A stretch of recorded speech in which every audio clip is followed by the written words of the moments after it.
Sorry I'm making it a little windy in here, Nancy. I'm gonna fire this up pretty slowly because I did see some places with some air leaks, and it is possible for this to suck something right down if you crank it right up.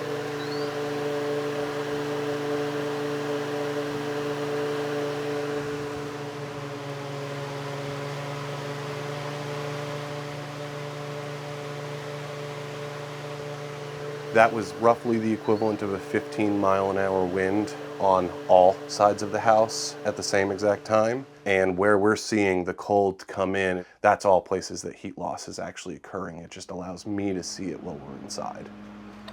In this job, I hear a lot about doors and windows, and 9 times out of 10, I find that it's actually the molding around the window, not the window itself, that's the air leak. Black is cold, white is hot, and it'll always be looking at whatever the temperature difference is on the screen.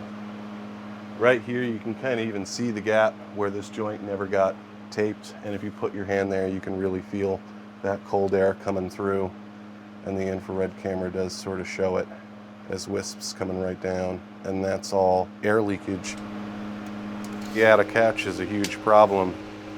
You can see all that air leakage right around there because it was never weather stripped. I'd say that's the #1 common place I find for instant room for improvement, and heat will find the weak spot. So that's, you can insulate all this as much as you want, but if you don't address a 2-foot by 2-foot hole, that's where your heat loss is going to be.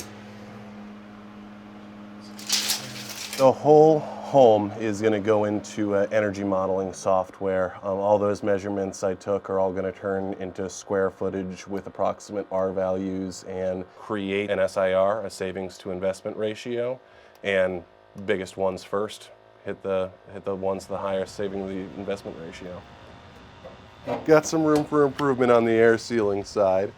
And it looks like quite a bit of the insulation that was in the walls has settled. So I think we are going to be able to make a pretty good difference for you here.